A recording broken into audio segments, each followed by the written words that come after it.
G'day, mate. What's your name? My name's Eric. Eric. What do you do, Eric? Mate, I work. I don't want to talk, mate. Can you find someone else to talk to, mate?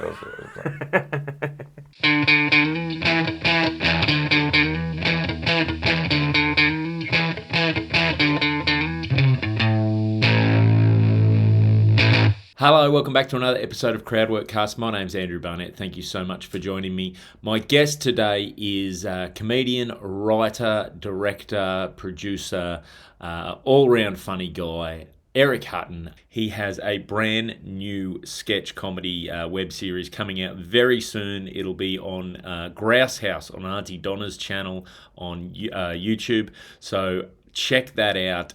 It's called Compulsory Entertainment. It's an absolute cracker, so make sure you check it out.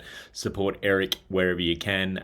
He's also got a bunch of videos on Instagram, which he is Eric Hutton Comedy on Instagram. And if you get a chance to go see him live, definitely do that. He's a fantastic live performer. So that's all the Eric plugs. As for me, nothing really to plug at the moment other than my socials. If you give me a follow, I'm at Andrew Barnett Comedy on Instagram, on Facebook, on even TikTok these days. I'm working on my dancing. And if you're enjoying the podcast, please do subscribe to the YouTube channel, all that good stuff. Other than that, let's not faff around any longer. Let's get into it. This is my episode with Eric Hutton. That would be you in a crowd too, wouldn't it? This is supposed to be like crowd work, isn't it? Right. Well, yeah, sort of, but yeah. That was the original premise, and then I just sort of kept it from there and really just mostly the only real nod to the crowd work is just those two questions at the start. Yeah. That's the best, man. The more stringently you hold to a concept for a podcast, the worse it is, I think. Yeah, that's it. I realised I'm not that interested in just trying to do crowd work with people I know. Yeah. So I'm like, if I'm not interested, probably no one else is interested anyway. No. So you are, though, but I know you don't want to talk about what you do. But no, I'm a disability support worker who does comedy at night. Is that how you, because I didn't know what your day job was. Yeah. Disability. I do that like 3 days a week. Yeah. Oh, nice. But you also edit and... Oh, yeah. Do you do that freelance as well? I don't do heaps of that for other people. I just do it for my own stupid trash. Like when I'm making something, I do that. Your own stupid trash. You're one of the great marketers. Yeah. Yeah, get on Compulsory Entertainment. Out soon. Grouse House. So okay, let's talk about that straight off, because you've just completed a web series. Yeah. Called Compulsory Entertainment. I had fun coming out and being part of a silly sketch one day. That was a lot of fun. Yeah, big stretch for you. You had to play a cop that bashes people for no reason. Yeah. Well, not no reason. They were giving him the bird. That's true. Yeah, watch the sketch. Good sketch. Yeah. But yeah, that was a fun day. That was like a full-on proper, shoot and planning and I don't think not that much planning, because we got kicked out of the first spot by the council.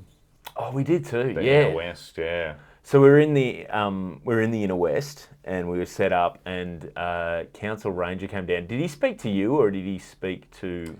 Yeah, he had spoke to me, but then the producer stepped in. That's like the producer's thing. If the council wants to talk, they just send the producer in there. He speaks council.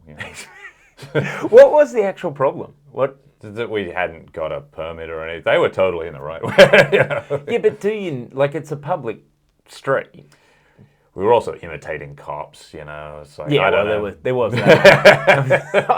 I don't know. That's a council issue. That's more of a cops issue. Yeah. He probably didn't really care about the cops. No, I don't know. Just that we were filming stuff. I don't know, man. It's a nanny state. I don't even know how they find out that quick. Like, I've been at places where somebody's there within minutes, and it's like, I don't know, man. It's a city full of rats. That's crazy. Because if we were talking about it on the day, but if you were there with your iPhone just filming. Yeah, something. So it's not the principle of you're not allowed to film on the street.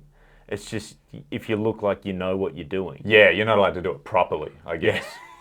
And it has to be someone ratting, because they don't. It's not like Yeah, no. They don't have drones in the Inner West Council patrolling, you know? Or do they? Yeah. They've got a I low don't orbit know. satellite. Yeah. Wouldn't surprise me. Yeah, to find if people are like shooting student films and shit like that. Yeah, these young arts people are getting away with one. Yeah. I think that was too. I got the feeling that was the this, you know, when it looks like it might be a proper shoot, I think people assume there's money involved, and you know, the council want to wet their little beak. piece, yeah, Yeah, a little piece of the cheese. yeah. So how did that whole thing come about? How did compulsory? Because you wrote, directed. Was Starting- written, me, Laura Hughes, and Sam Campbell wrote it. Oh wow. Yeah, I wrote most of it and did a whole like Screen Australia application, which is, man, nightmarish. Oh really? Yeah, it's crazy. Like real detailed or? Yeah, well, it's like, you know, it's just like I'm battling ADD and the paperwork. You know what I mean? It's tough. It But was. I had this dude, Brian Moses, helped me out. If not for him, I couldn't have done it because, I didn't even realize until later on that ADHDs don't die off. Like when I grew up, they thought that it died off when you were 18, but now adults and shit are taking it, you know, the Ritalins.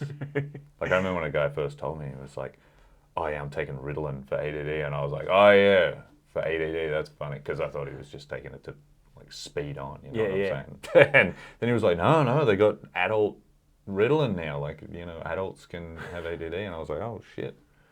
Wow. Yeah. So yeah, that is an interesting transition because I don't think I've ever thought about it. I remember when it was sort of became known when, you know, at school. Yeah. But yeah, I don't think growing up I ever knew an adult who would have identified themselves as ADD. They used to think that, yeah, by about 18, like when your brain was basically fully developed, you basically passed it. You'd grow out of it. Like.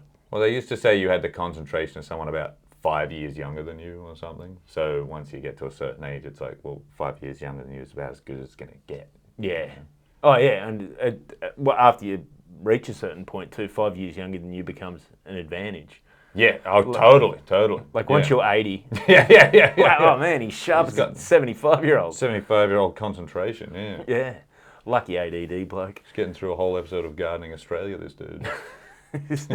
So how did the concept come about? We decided to write a sketch show because some fat cat producer was like, do you want to write one for me and I'll see if I'll take it? And we did, and he was like, I'm not going to take it. But then he went, I'll put you in touch with Screen Australia. And then we did, and we got it. Ah, so it's like some bloke who's like, look, this isn't good enough for me. Yeah. But I know someone it might be good enough for. It's weird though, because he's the reason it was like created.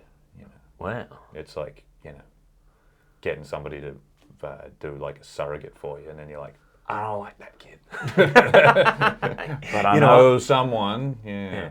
Screen Australia are a great foster family. Yeah. So does he get a credit then? Nah, No. I don't think so. Well, He called one dude. yeah. Yeah. Well, mate, there's all sorts of weird credits now with these sorts of things. Oh, totally. Yeah. Oh, I mean, if you're a big enough cheese and you call one dude for like a Hollywood movie, you get a. Yeah. Like, I'm sure Mark Wahlberg is producer on a few things where he was just like, you know, yeah, here's my buddy. Yeah, I know who to get for this. Yeah. Just got some guy he meets at the gym every morning, 3 a.m. Yeah. And So he's like, he'll do it. He'll hook you up with him for a producer credit. That's amazing. Because when you see some of those things too, it's like when The Office, you watch the later seasons of The Office and realise all the cast after a certain point are also producers. Yeah. I don't know. I have no idea what that means when they're doing that. No, I don't think it. But I think too, it's also a writing thing. If you're on a ride, like after in some American rooms, after a certain point, they start giving writers who've been around for long enough a producer credit as well. Yeah, right. They're probably also like, I don't know, like finding locations and some bullshit like that. Mm. Yeah. So for the uninitiated, what does, as opposed to the director, like the people you had working on your project, what does the producer do as opposed to like the director? Well, I mean, for us, it's like a skeleton crew for us, so everybody's doing like multiple things, you know. But like producer can be anything, man. Like, I mean, the director is just like telling people what to do in each scene and whatever. But man, producer is like a nebulous title, you know. It's like in our thing, yeah, he helped get my ultra distractible ass through the application, and then they're like calling up people if there's someone at a location you're trying to get. They're dialing them up and being like, "Hey, fucking, can we shoot at your waste disposal place or whatever?" You know. They didn't let us shoot at the waste disposal place, by the way. Yeah. Need a better producer, man. Yeah. Actually, I made that call and fucked it.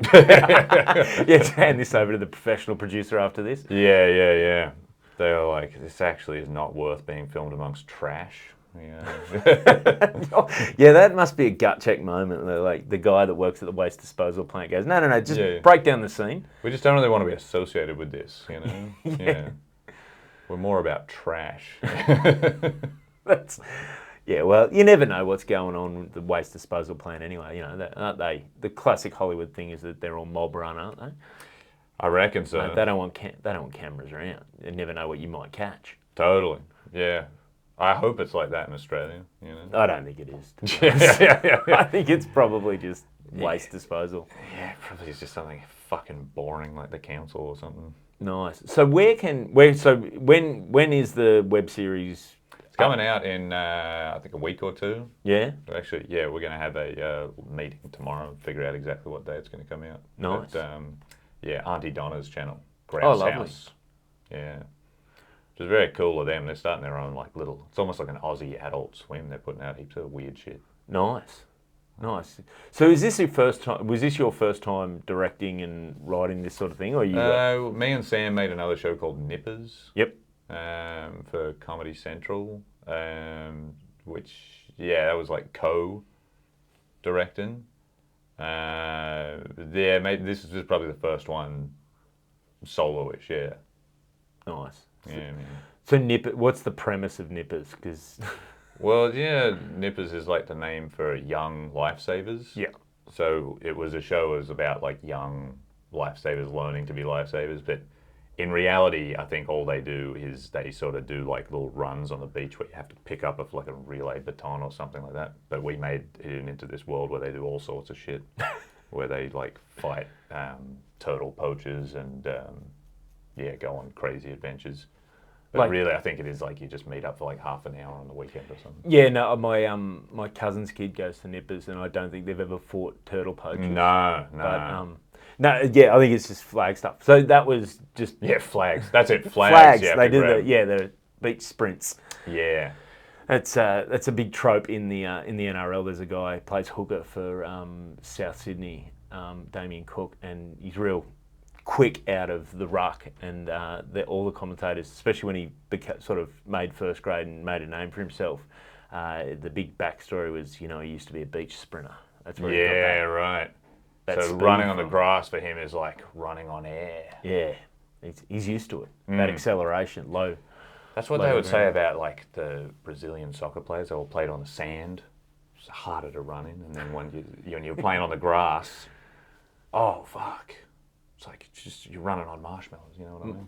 Much easier. I think sometimes, having worked in the sports realm, there's a lot of air to fill. Totally.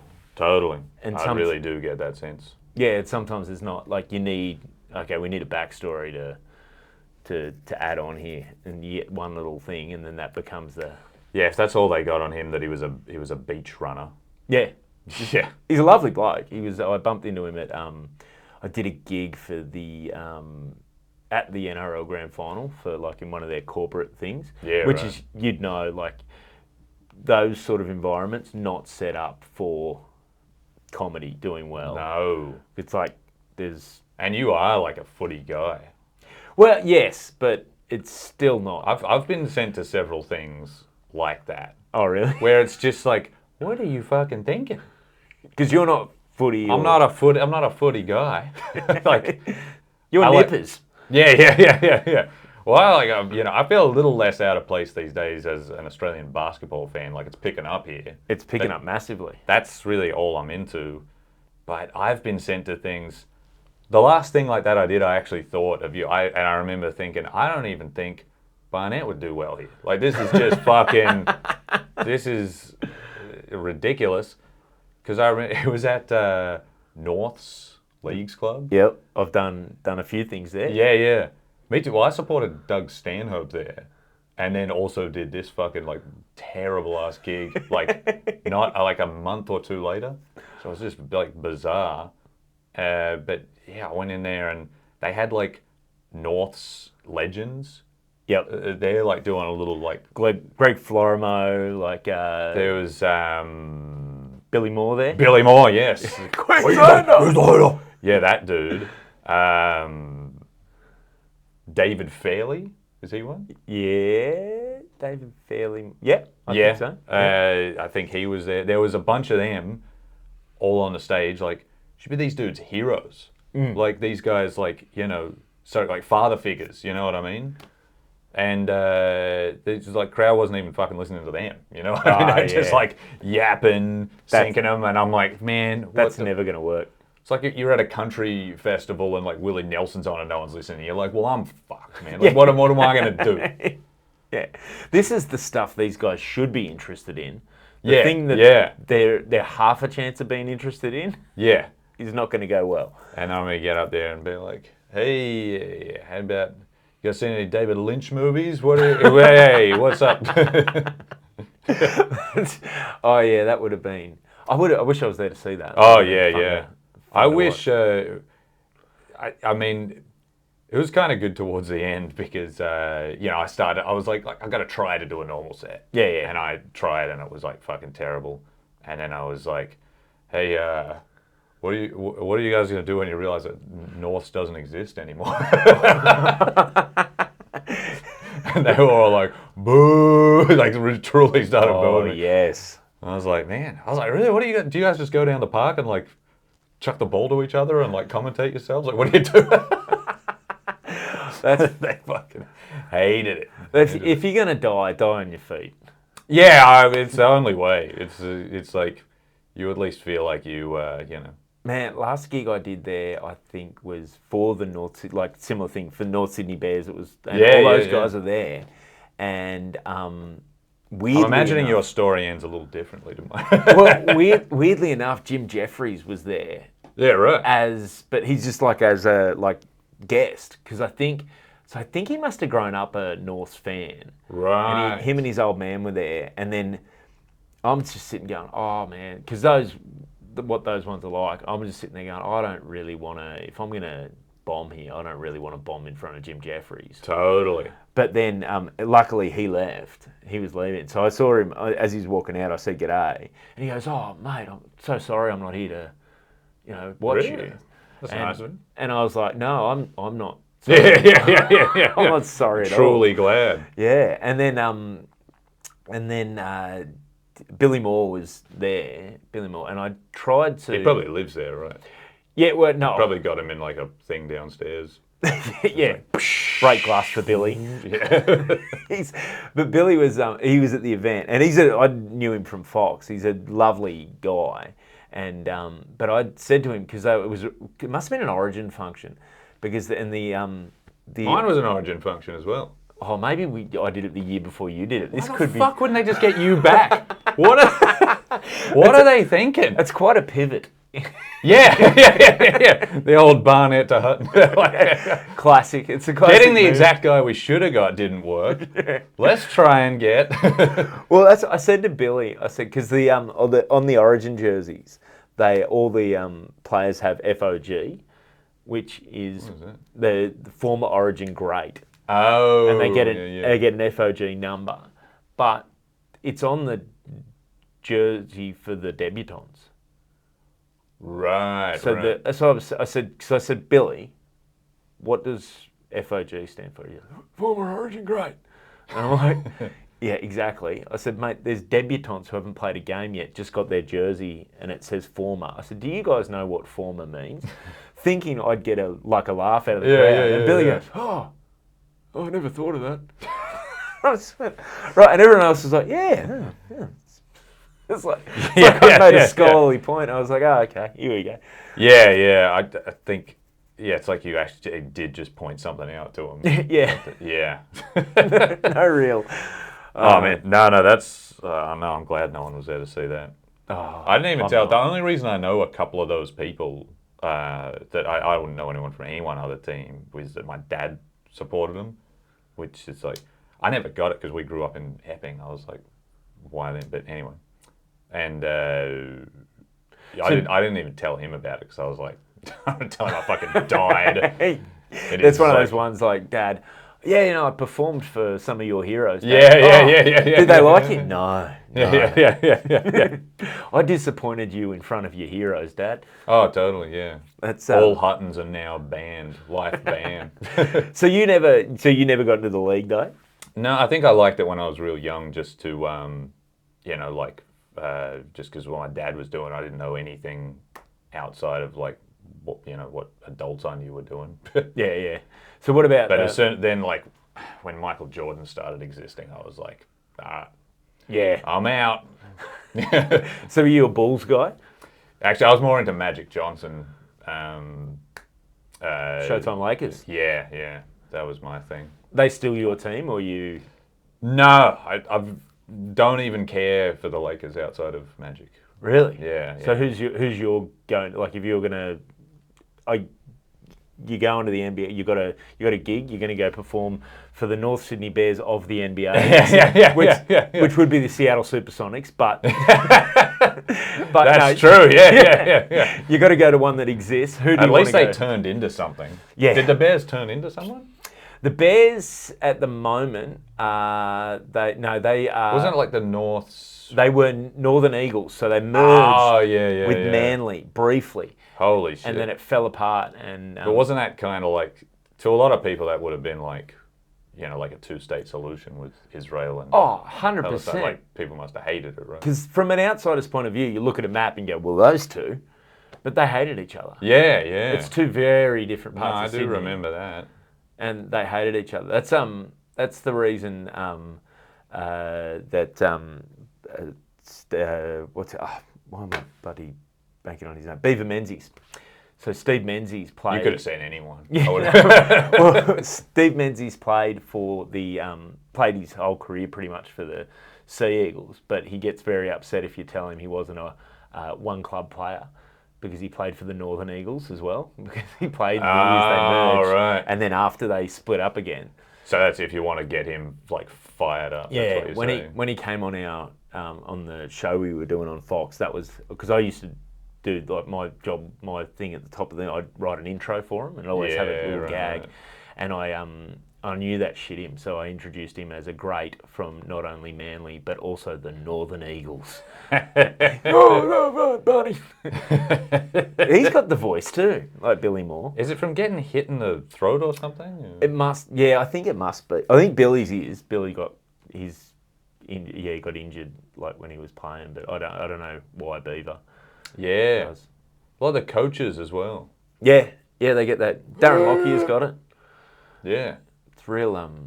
It's a real. I mean, it's just from like pushing gay tendencies down real hard. Just like, oh fuck. I don't even know if they push him down that hard.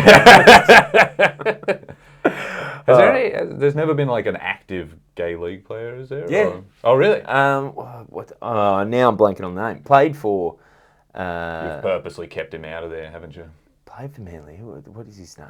No, because he beat the shit out of Gary Jack on the field because Gary Jack called him a slur. Yeah, right. And he broke his jaw like 3 plays. Oh, so it was like a known thing? Yeah. He came out. Yeah, it was like the rugby league, for all its faults, is deceptively inclusive and progressive. Yeah, right.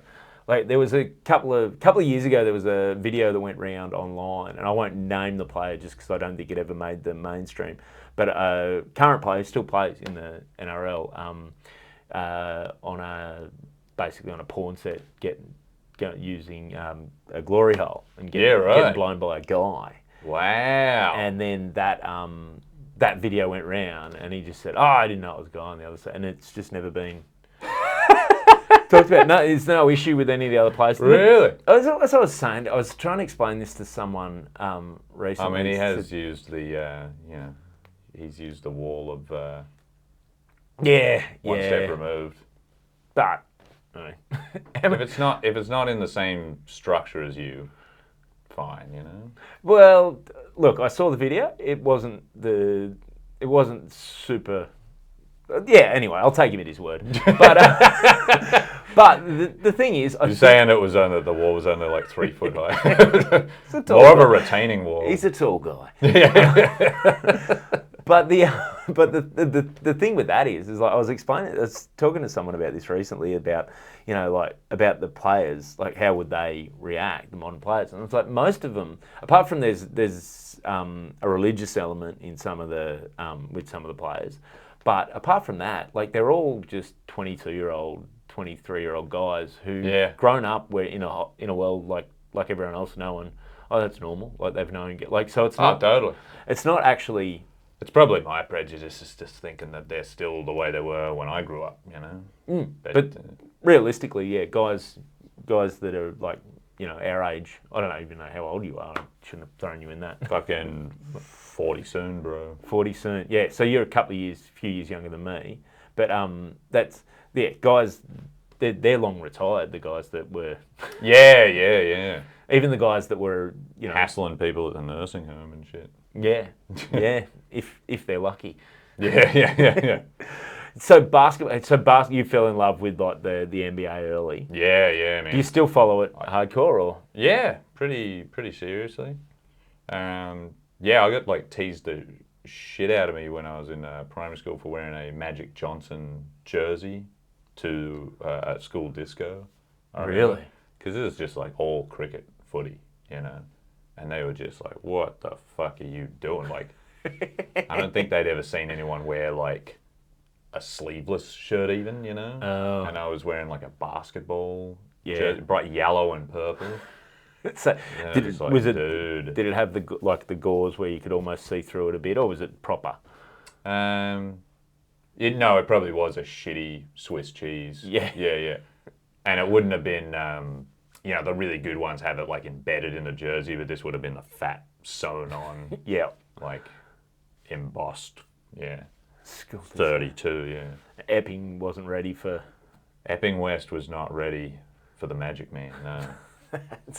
It's weird to think that to even imagine at this point, because I don't knowing how popular basketball is now. Like you walk everywhere, you see people in. Oh yes, it's exploding now. That might have been a thing. Even the sleeveless thing. See, because I grew up on the Victorian border, so the sleeveless thing was. Oh yeah, but the singlet normal. It's also different. Like a singlet is another thing. You know what I mean? A singlet, they probably would have been like, yeah, but it's like a yellow shirt with no sleeve. Come on, man.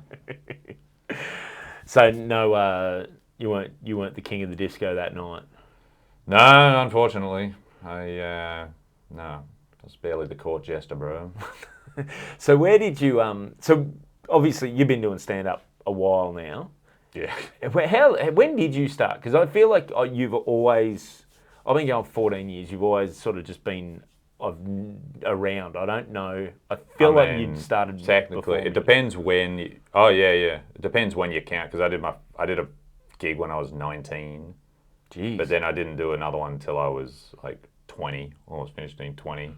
So I did like one in the first 2 years, and then I did a few the next year, and then I really started. So, I mean, if you count from the very first one, like 21 years, but the first 3 years I probably did like half a dozen. So which at the time. So when would that have been? What sort of years are we talking? They're like 2000. Yeah, very early thousands. Yeah. Which at that stage probably there wasn't. It wasn't like it is now where you can just go gig. No, there was fuck all. Man. So have you?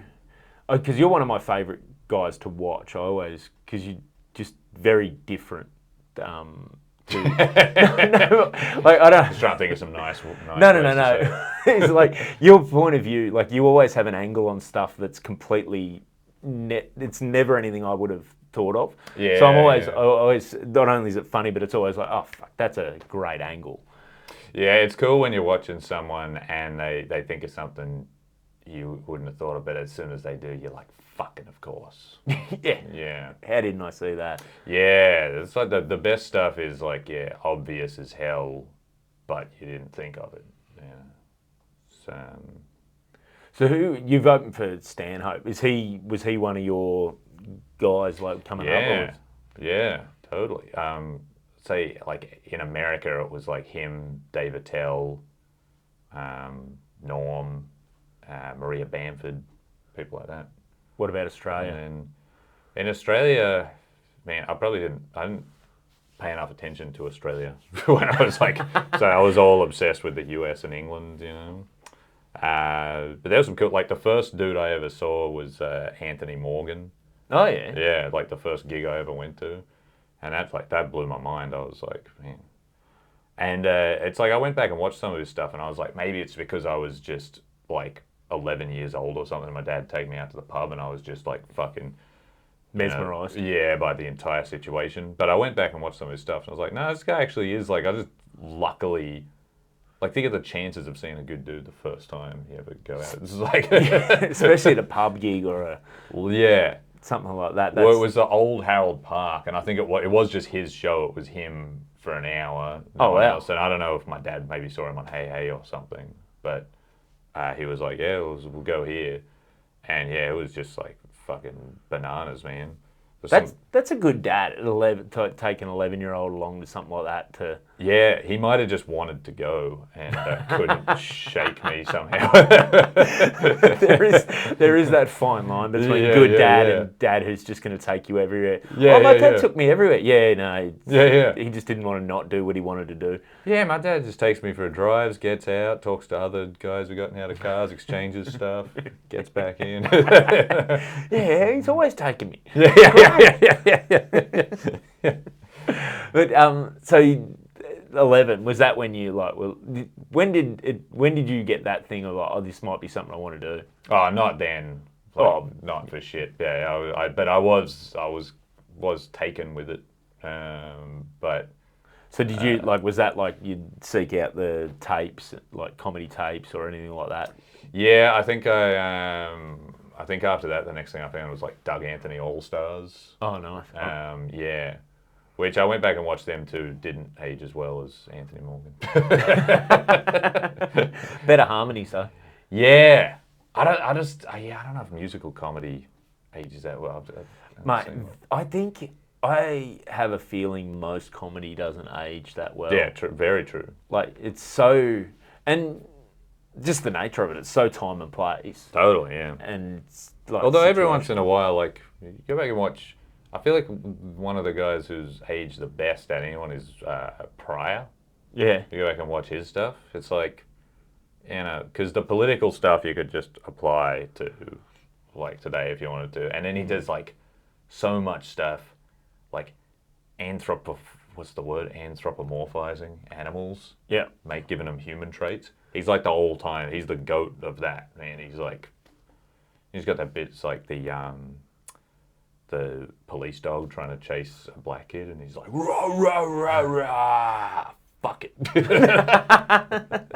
And I was watching some of his stuff, and I was like, man, making animals human-like will never get old. No. You know what I mean? Yeah, it's funny. There's stuff like that like stays sort of universal. Yeah. But it's so rare that it's universal, but also doesn't get played out by like, because like you see, like that could be very easily something that everyone picked up on and went, oh, I can do like that. And well, they do, but if they don't do it as well, like if there's 50,000 hacks that do it, then you still can go back and watch the dudes who did it really well. Yeah.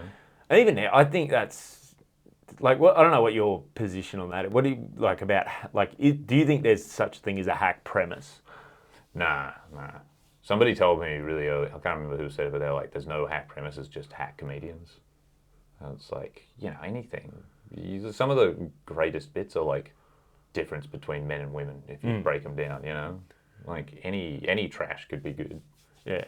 Well, I also think that too, some stuff becomes hack for a reason. Like you see, like Oh yeah. you see versions of, people that came out and like, so not so much prior now, but people that are influenced by Yeah. by comedians, and there's versions of it, and the whole sort of thing can get played out pretty quick. Oh man, like the first time I ever saw somebody do like a joke where at the end it turned out that they were masturbating in public. Like I was jerking off, and then it turned out. The first time I ever saw that blew my mind. Like I was like, this guy's cracked it. Like, but yeah, you don't know, but it's just, yeah, it gets used that many times because it's like that is real funny, you know. Yeah. Yeah, it's only when you've seen it 50,000 times that you're like, oh man, gee, all right. I don't know about you, but I used to think like when I started, and I'd see the older comics not really, they wouldn't watch, or they weren't that interested in watching everyone. I just remember thinking like, I can't imagine getting to the point where I don't want to watch comedy. Like, what, they're just out the back chatting. And now I'm like, yeah, like that's what I mean. Like, I'll go in and watch you just because I like. We don't work together super regularly either. So there's generally, if I'm working with you, there's something that I'll see that I haven't seen you do before. Yeah, that's important too. Even if it's someone you like, it, you know that they pretty much crank the same stuff out. You're like, nah. Yeah. There's some people like depending on the night, like if it's a weird crowd or whatever, I'm like, I want to see how they handle this. Totally, yeah. That That's stuff. Another thing is someone who could be a little volatile. That's someone I think comics might want to watch. Yeah. Especially if you can feel the night. You're like, ooh, this is going to be good. Good. Ben Elwood's going to lose his mind. Yeah. Yeah, that's it's an interesting sort of that's what I love about the format too. Like, I get what you mean. Like, at 11 years old, seeing comedy live would have, even if it wasn't like Anthony Morgan level. Yeah. That's the kind of thing that blows your mind, just because it is such a, like, I think, so much online now and all the specials and all that sort of stuff that they're getting put out. Yeah, I get, for a kid nowadays, it probably wouldn't be as much of a... No, I still reckon, though, for anyone who goes to live comedy, that from having seen clips or whatever, the actual reality of when you're in the room, it's so much better. Totally, yeah. But I guess if you'd watched 20 Netflix specials, it wouldn't be quite the same as when you're like, I don't even know what's happening. Like I remember when he first came out, I was like, is this guy starting something that is he gonna bring something else out or whatever? And it just dawned on me at some point, I was like, this dude's just talking the whole time. Like, just completely no fucking idea what's going on. No context for what was happening. Which you kind of, I kind of feel sorry for some like dudes coming up nowadays that it's like, I don't know, like what would be a mystery to you now? Yeah. Unless you're a fucking moron who doesn't know how to type, what could you not find out? I don't think, though. I have a feeling like, because we're in it, we're in that comedy world. We see more and we consume more than most people. There's still people out there that have never been to comedy. Like, I did a gig, last night with Lawrence Mooney, supporting him, and I was talking to someone in the audience like, yeah, I've never been to comedy before. Yeah. Like, I was like, at this stage, no, I never really watched it. Yeah. And it's like, wow. That is someone you go to for your first one. Like, I'd say a lot of people who've been on Triple M are a lot of people's first comedy experience, you know what I mean? Yeah. Well, it was actually, they were a really good, fun crowd. It was one of those nights, like, we both sort of got off stage and went, they were fun because there was give and take, but it was not, like, they were up to interact a bit, but they weren't like make the show about us or and they just sort of go wherever you were going, and the show he's doing is like, he's got a really good like, it's a good show. It's like got a good premise and structure to it. So, and then they sort of buy in, and it's that beautiful balance of silly and smart. Yeah. which is, I think that's one of my favourite things. You did a video, one of my favourite, I think my favourite bit of content that came out of the pandemic was a video you did about not checking out of venues when we all had to check into venues. Oh, yeah. Because that was... Oh, and the cops end up jizzing on our Yeah. the Monster. Yeah, I remember that one. because it was that perfect blend of, there's some stuff in there that's super smart, like the guy, hey, you said time me, and they're trying to measure the Oh, yeah, because they measure, yeah. It's like, that's very basic, like I just read off the back of some quantum book. yeah, but it's a quirk of quantum physics that Yeah. that you've then used into a joke, but then the whole thing finishes with them jizzing on your Mysterio. Yeah, well, if you say anything too smart, then I think you have to follow it up with jizzing, like, almost immediately, you know what I mean? Like, 'cause So is that because a lot of your stuff's that, I think that's part of what appeals to me, is the smart and the stupid, like... Yeah. That's my favorite shit ever. It just has to be, just have to get it the right way around. Like, it's like South Park are the kings to me. It's like the worst things in the world are like dumb shit trying to sound smart, but it's like the best shit in the world is South Park, where it's like the whole episode is about like Cartman wanting his balls licked or something, but then underneath it's like hella smart, but it never even really has to reference the smart thing that hard, because it's like, if you get it, you get it. Yeah, exactly. It's that. Yeah, I think that appeals to me too. Is that the idea that it's super smart stuff, but used for a very immature or silly purpose. Yeah. I mean, I don't know if anyone ever match Trey Parker and Matt Stone. They're the all-time kings of that. Oh man, I've been watching. That's at the moment my go-to watch on a plane. Yeah. On my phone, I download it and I just sit and giggle. Oh man, like with the noise-cancelling headphones on. I was talking to someone the other day, saying it's like, it's almost getting to the stage where you'd say like The Simpsons is Jordan, but South Park is kind of LeBron now, where it's like Jordan's peak was better. Almost everyone agrees, but LeBron's been so good for so long now. You're almost like, fuck. Does the whole body of work almost overshadow? I gotta be honest too. I think South Park the last couple of seasons are getting better. Even well, they've had some mild drop-offs, and then they somehow inexplicably pop back up and like throw a haymaker, and it's like, fucking hell, man! I don't know how they're keeping it up this long, and just keeping up with the some of the current themes that they run through that whole. Like introducing characters like PC Principal and Vice Principal Strong Woman, and then the PC Baby, like just that same thing. They actually make babies called the PC Babies that cry when you like. It's just Well, I think they almost gifted, because you get to a point where they were like the fact that they're still pissing people off is super impressive. Like to be able to, but I think they've also been gifted by this like new wave of politics, because I think it got to a stage where it was like, if it keeps going down the path it's on, maybe maybe there's nothing else they can say, and then I think they got gifted a whole new, it was like a nest full of eggs. That's the sort of comedy that works best when people are a bit agitated. The audience are a bit agitated anyway and ready, like the culture is, and then they get to needle it rather than everything's going pretty well. Yeah. And then you just have to try to say the most psychotic thing ever to get noticed, Nah, man. Fucking heroes. Well, mate, compulsory entertainment's it's the new. This could be your Santa versus Jesus. Yeah. Yeah, let's not go crazy. So I just want to go back to that quickly, just to chat about the thing one of the things that impressed me too was you used a bunch of practical effects in. Oh yeah. Now, well, that's my fiancée, Marielle. She does that for a living.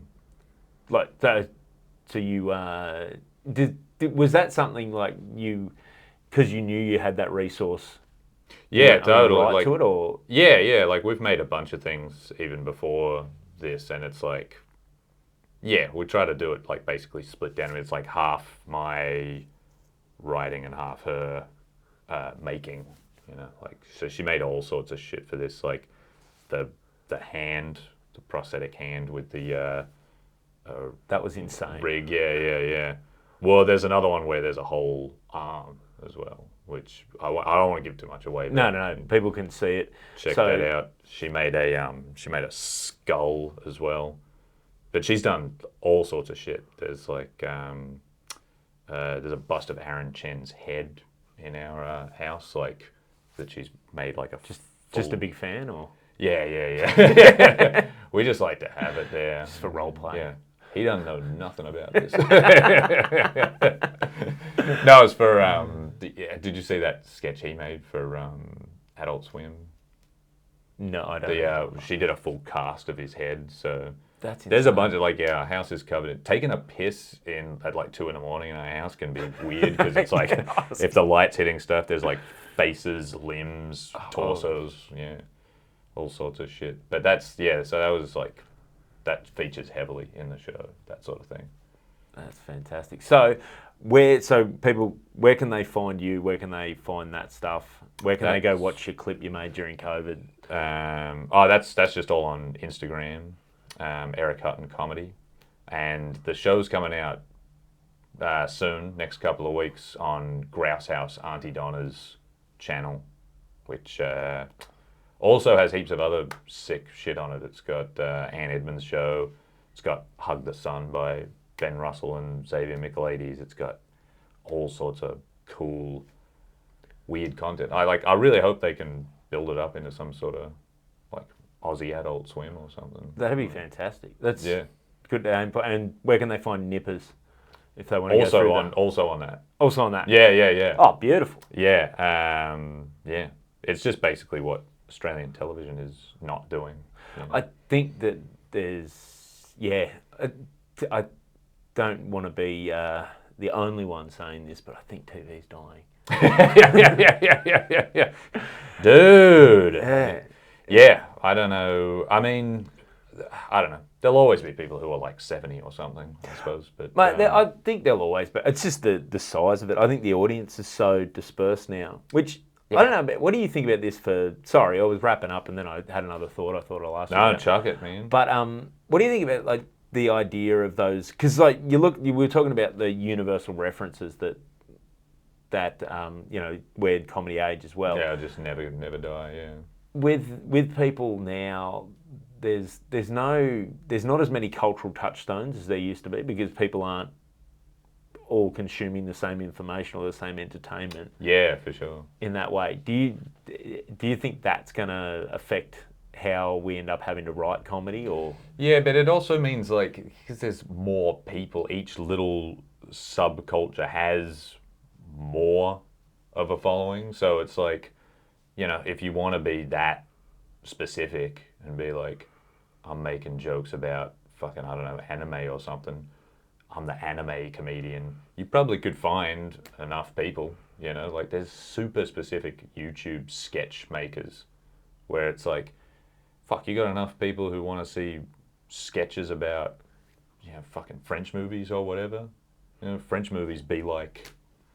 So it's like, yeah, I know what you're saying. It's like, there's less things where you can throw it out there and just be like, an ocean of people will love this shit. But I feel like you can reach all the people who like the ultra specific shit, and there's enough of them, Yeah. So the payoff is you don't have to be as broad as potentially. Yeah, yeah, totally. I reckon it's not actually a bad thing. I think you could get more specific now. Eric Hutton the Optimist, I like it. Yeah. You won't hear it much, mate, but yeah. Upbeat and optimistic. Mate, it's just something when I'm sitting on a stool surrounded by these lights. See, the thing is, I watch a lot of podcasts now and you see everyone's nice and comfortable on lounges. Yeah. Like, and you thought, I want people to feel like they're doing a family photo shoot. Yeah. I want uncomfortable. I want them a little off balance. I want them to not quite know what's going on or why they're doing it. Mission accomplished, bro. Oh, mate, thanks so much for doing this. Cheers, man. Cheers. Thanks for doing it.